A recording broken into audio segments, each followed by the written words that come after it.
One day we may not have even water to drink. So how can we live?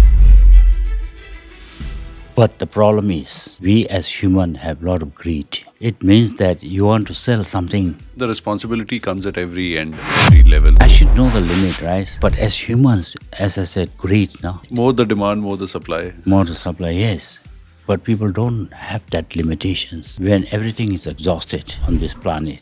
It has a very big global significance in spreading the values of Buddhism. How is the message going to spread further and farther, faster as well, across the world? A roof over your head, those are basic needs, right? After that, I think... So when the entire world is talking only about GDP and Bhutan is talking about Global Happiness Index, if we talk about the current scenario, I think India is taking a lead. Vasudeva Kutumbakam is Buddha's teaching, and our Honorable Prime Minister has also been talking about, and Yes. that the entire world is one family. This kind of event and the success to the Indian government.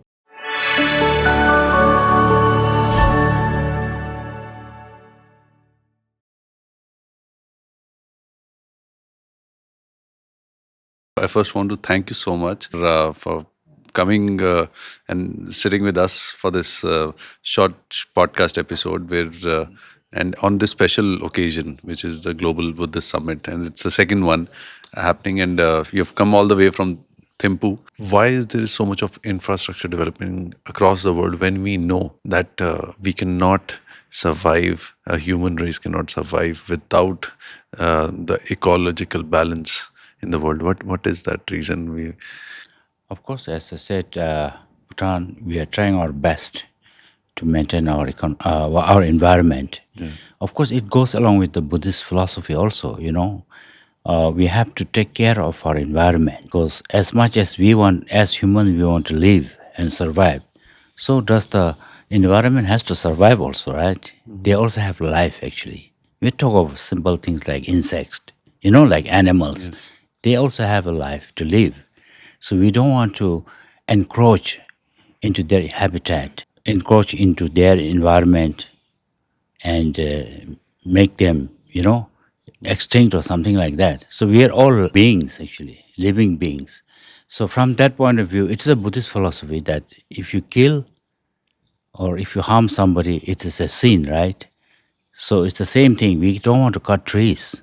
We don't want to kill insects because they also have a life, you know, to live. So that's Every why being needs to coexist. yeah, we have to coexist because we have to also depend on each other, right? Like for example, if you are not able to, if the glaciers are melting, one day we may not have even water to drink, you know. So how can we live? How can the animal live in this in such environment?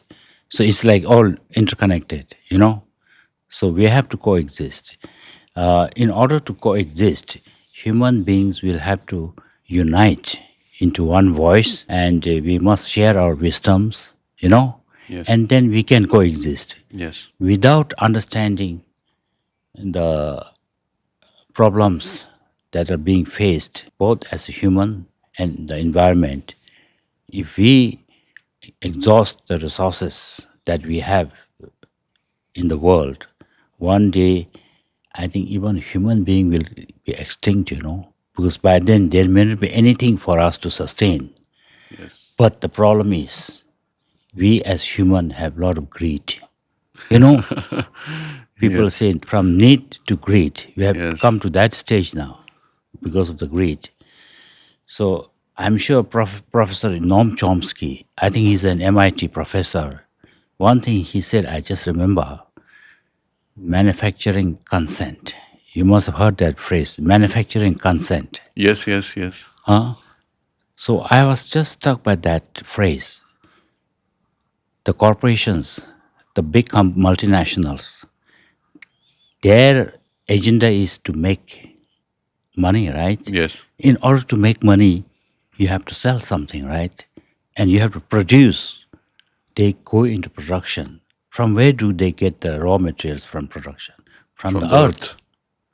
So one day we are going to exhaust everything. Everything you wear, I wear, all these phones, is all mined. Yes. Right? So because of our human greed, I feel sometimes that one day we may not have enough resources to sustain ourselves because these multinationals, the big companies, their objective is to make money. So in order to make money, they explore, exploit all the resources, and one day it's going to be extinct. So what we do? So we human being may not be even able to, will not be able to survive even. So in order to, when I said manufacturing consent, it means that you want to sell something, right? You have to advertise. You know, you see in TVs now, beautiful advertisement, commercial advertisement, time to time in the television. Why? They are trying to entice you to buy this. Oh, this is beautiful, this is good for you. So all these are manufacturing consent. I'm not voluntarily coming to buy, but you have such a powerful medium in the media that you're making me to purchase, to own things, because you're making things so attractive, I so think enticing. the responsibility comes at every end, every level. I should be responsible. Okay, of course, you're trying to sell so many good things. I should be. I should know the limit, right? But as humans, as I said, greed, no. So I'm not satisfied. I'm just saying as an example. Yes, People are yes, not yes. satisfied with what you have. Maybe your friend is driving a Mercedes, but yours is a BMW only. Maybe you want to have Mercedes because somebody is driving Mercedes. So there is a competition of more Right. wanting more.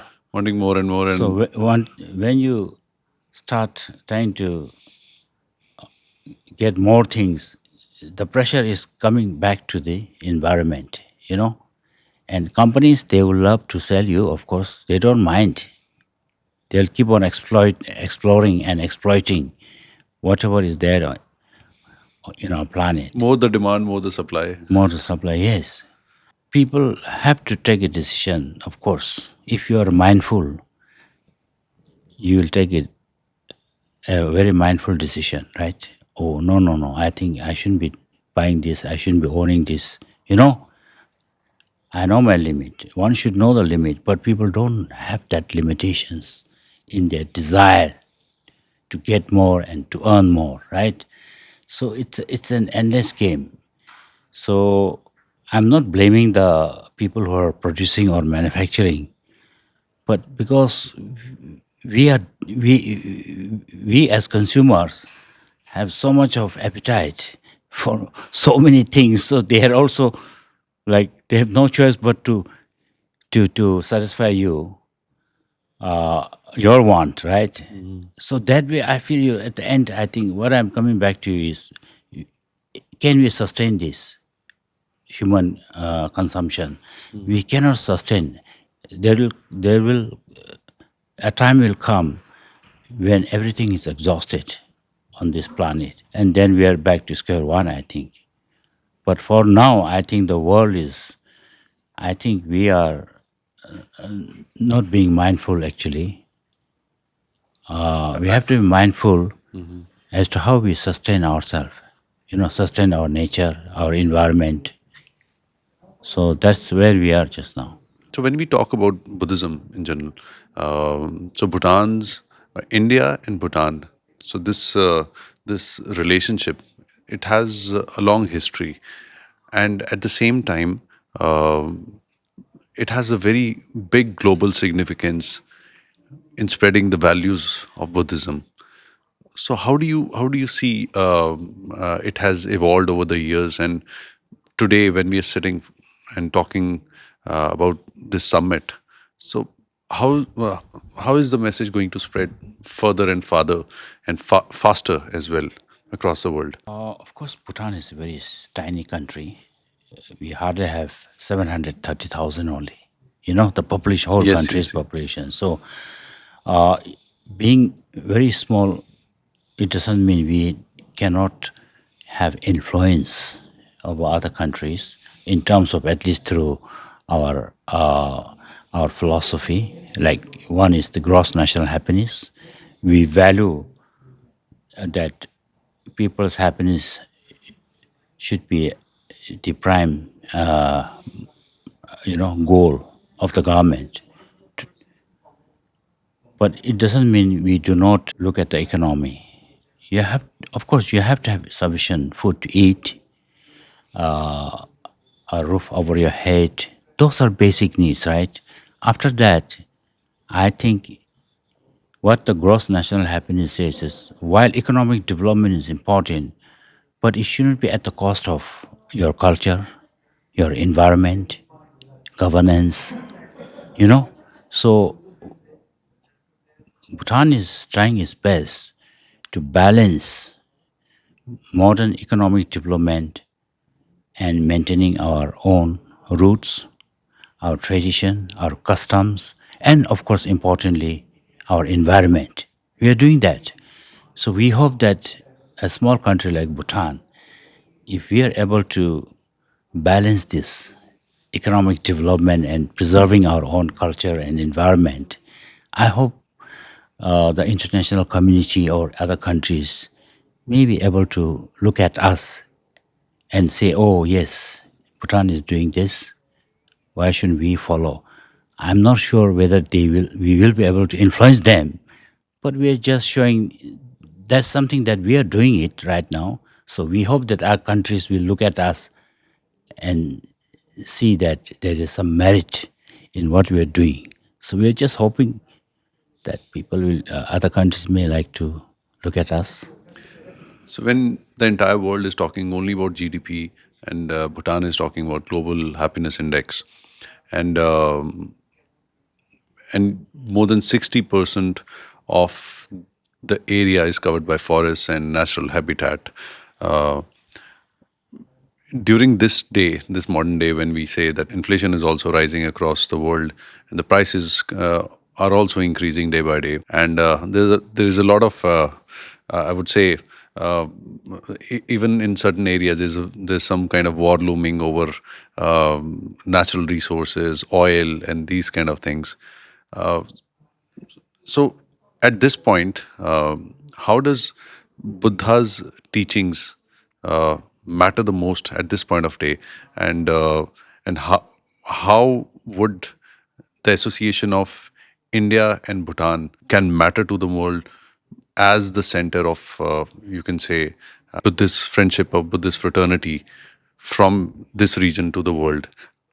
If we talk about the current scenario, so if you can share some light on the same. As you know, the world is going through uh, quite a difficult time period just now because of the wars, going on. Yes. And as you said, the market, the price, inflation, and all that. It is a very difficult time at this time. And I think Bhutan and India, of course, we have a long history of our friendship, and we still continue to be very good and close friends. But I must attribute this such forum sharing of Buddha's philosophy. I think Indian government is doing a great thing. I think it started in 2014. This kind of a summit. This is the second summit, Buddhist summit. I think India is taking a lead actually, because Buddha himself is from India actually. Yes. So even though Hindus and Muslim may be more in India, Buddhists maybe not many, but still, I would say that because the Buddha is from India, and it actually Buddhism actually got was spread from India actually by Ashoka the Great. He did Yes. so much, especially Southeast Asian countries. He is responsible in spreading the message of Buddha. Vasudeva Kutumbakam is Buddha's teaching, and this is what our Honorable Prime Minister has also been talking about, and Yes. that the entire world is one family. Right. So that's why I attribute the this kind of event and the success to the Indian government, especially to Prime Minister Modi ji, because of him. I haven't heard this before in so much.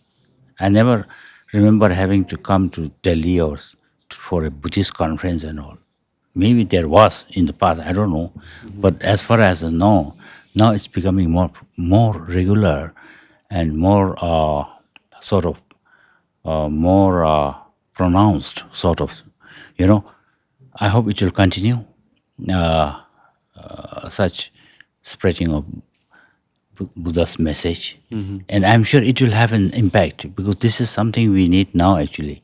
I mean, recently Bhutan had a global peace prayer festival and so many countries they took part. The Prime Minister of India himself came and did the opening, Yes. you know. So the summit that we are having now today in Delhi is so timely, is something that we should be looking forward. I mean, not only us who's attending, but the other countries. There are more than 40 countries taking part in this summit. So I hope that when they go back, all people who are watching us, watching the conference or viewing, must know that we must unite in one voice. We must make sure that we do not destroy the environment that we live in, because once you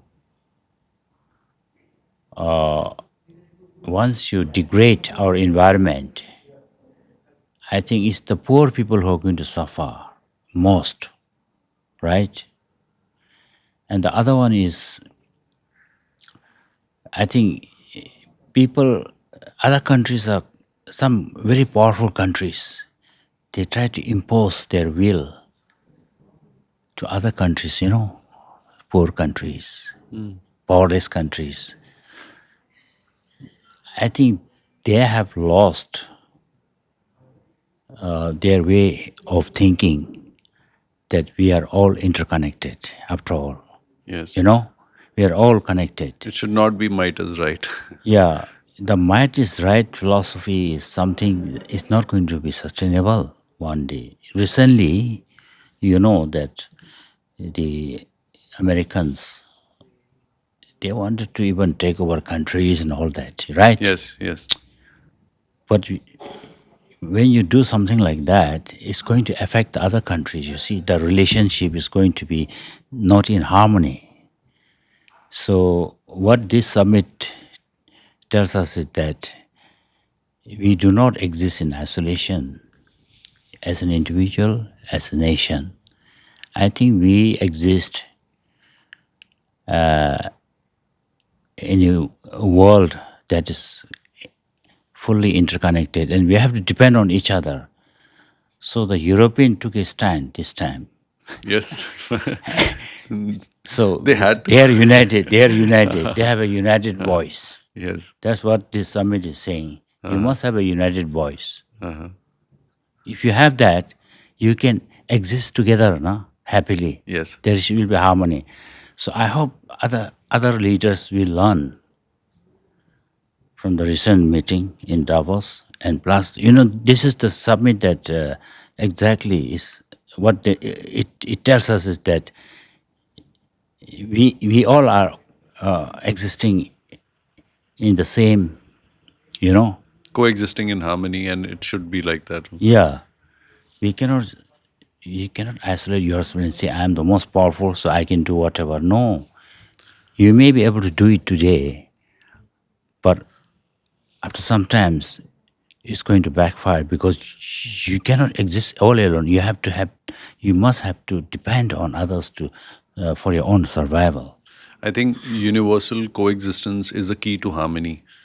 Right, right. When the Piprava relics were in Bhutan for 16 days, how was the experience of the Bhutanese people and population when the relics were in Bhutan? Oh, of course, Bhutan, we're all Buddhist. many people, we have 20 districts, you call it states here, right? Yes. So from far remote areas, they all flocked to the capital city because the relics was showcased only in Thimphu. Yes. That's the In capital Thimphu. city. There was a plan to take it around, but it was not possible, I think. So it was kept in Thimphu, and of course, more than the educated people, is the farmers. In the villages, they are so excited, and many came over, and there was not enough space for to even host them. So it was quite amazing, and I think the Buddhist people really, that's one of the best things probably happened to in their life, because being a Buddhist, when the relics comes, Yes. that's the opportunity to get some blessings, from the relics. So it was they were overjoyed. I'm talking of the ordinary people. They are so happy, they feel blessed, and because they could never come out to Delhi or somewhere to see the relics. So it was brought all the way from Delhi. So we thank the Indian government for sharing this. And I think Buddhist people felt that they were so lucky that they had this opportunity to get the blessing of the relics in Bhutan. So, how can more sustainable trade be done between India and Bhutan, which is environment friendly as well? Like uh, Bhutan is a colder country, and there are a lot of Indian companies who have a lot of data. Can data centers be opened in of these Indian companies be opened in Bhutan? And because then a lot of cold climate maintenance, that cost will be reduced as well. Whereas maintaining in India is a very expensive process. Bhutan is an ideal place to establish data centers because of the environment, because of Yes. the climate, and all that. It is definitely so. I think there is already one IT city in Thimphu Okay. where they do this data Okay. work. And some of the Indian companies are involved in that. But as you said, we can even upscale. That's one of the great opportunity in the trade and business is the Because IT companies in India are also booming, and in general also information related companies are also booming up in India, and they need right. storage for storing their data. So So that's one area Bhutan is looking at actually. okay, That's where we see an opportunity, the data centers. We can do that. We already started actually, but at a very minimal scale. But as I said, it can be upscaled. There is an opportunity. But again, just saying data center is not good enough. We must have good backup services. Our internet, the speed should be good, right? We must have that yes, first, and we have it, but we can upgrade a little better than this. You know what I'm saying? First, you need the actual net service well established. We have internet service, but it could be a little better. You know, yes, so there is an opportunity for that. But even otherwise, trading is mainly with India only. yes, Anything you buy in Bhutan is made in India, starting from toothpaste to match box. I mean, as an example, yes, the only thing we probably selling is our hydroelectricity to yes, India. yes. Then maybe fruits, maybe some fabrics, handloom, and but otherwise everything comes up And from India. tourism from India to Bhutan has also increased many Of course, folds. of course, both India and also from the other countries also. But the policy of the tourism is such, we have a policy you must have heard. Environment friendly. Yeah. Of course, it has to be environment friendly, low volume, high value. That's the motto. Low volume, High value. high value. So government is still struggling because if you want to have high value, low volume, only people who have, you Yes, know, yes, yes. can come because of our other policies, environment, culture, and all that. And they started a fee called SDF, Sustainable Development Fees, which goes to the government through the tour companies. So even Indians were charging, but I really not recently heard. the Americans and Europeans and all that. It's higher, but for India also they have a minimal charge. That is to because not because we don't like Indians to come. It's because of the low volume, high value. Because of that philosophy, you know what I'm saying? Yes, I get your point. And like for example, Bhutan is an example to the world. It's a carbon neutral country. So, in terms of the values, the terms of how to preserve the nature, how to coexist with the nature, can certain programs be done from Bhutan to India for the local population, for even for some administration as well? So, how to develop it at the same time, take care of the nature and keep the nature preserved. Of course, Bhutan is open, I think. Anytime, if the government of India wishes Bhutan government to play a small role in the governance, be it culture, environment, or whatever, I think government is ready. I mean, at least we will be able to, whatever we know, whatever know-how we have, we can, of course, start. But I'm not sure if the government has thought over this. But it's a good question. So it is a personal question I had because I feel that sometimes, It can be yes, done. yes, yes. Why not? Why not? And also, as you might be aware about the our Prime Minister's Devni Muri project in Gujarat. So, like as you have invested in Buddhist temples in Bodh Gaya and then in Banaras as well. So Devni Mori project in Gujarat is another which is very close to our Prime Minister's heart as well. So would Bhutan be interested in investing in Devni Mori as well for Buddhas, for creating Buddha temples and even for trade as well? Why not? You're talking of one particular place, I think, Gujarat. Yes, yes. Okay. Devni Mori, That's the yes, area, right? Of yes. course, why not? If we are able to get a piece of land from the Gujarat government Yes. to build a temple or something, monastery, very happy. In fact, we are looking forward. We also got a land in Lumbini. I think Lumbini is in India or Nepal. I think it's inside Nepal. I don't know. Yes, yes. So So it's in the border, right? yes. So, and also in Budkaya in Bihar. Both They, Gaya, you we already have, and that India has given the land for us to build that. We have a temple. And if similar things, we can also, we would like to build temples anywhere, so long we get a space for us. Why not? Why not? We love to do that. And I hope that India will definitely help us to provide us a site. If so, we will be able to build temples. That's not an issue. We would like to take up.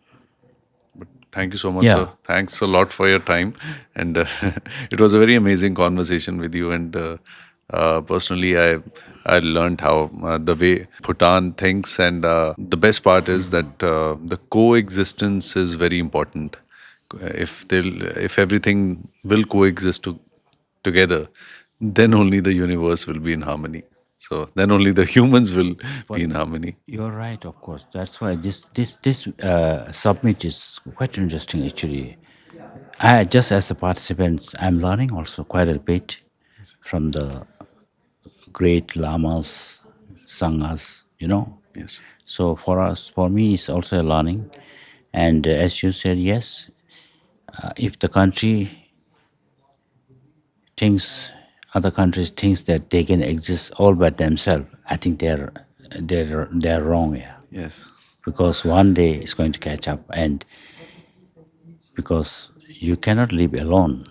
Yeah, Do you think that the power is again shifting back to the east? we are forced. I think they don't realize that if they push, if they impose their will too much, I think the power is already shifting. You must have heard BRICS, Yes. right? So you can see there is a sign because I think two-thirds of the world population is in Asia, Yes. right? So I think there is a power shift going on, and it's I don't know how long it's going to take, but then the process is already on, and I hope the other countries realize that there is another power shift going to emerge from the east. So that's something I can predict also that is going to happen unless there is a change in the thinking of other countries, big countries. Unless they think coexistence is the only solution. Unless they start, taking lessons from Buddha's teachings. Yes, you don't have to do exactly what we are doing. They don't have to listen to us. But as Buddha said, take the middle path. You don't have to damage others or yourself. But then there's a way of doing, I think. There is a way to take the right path, which the Buddha calls it the middle path. You know what I'm saying? The middle path. That's the best way to go forward. But right now, what's happening in the world is they are not seeking the middle path. They are seeking their own way.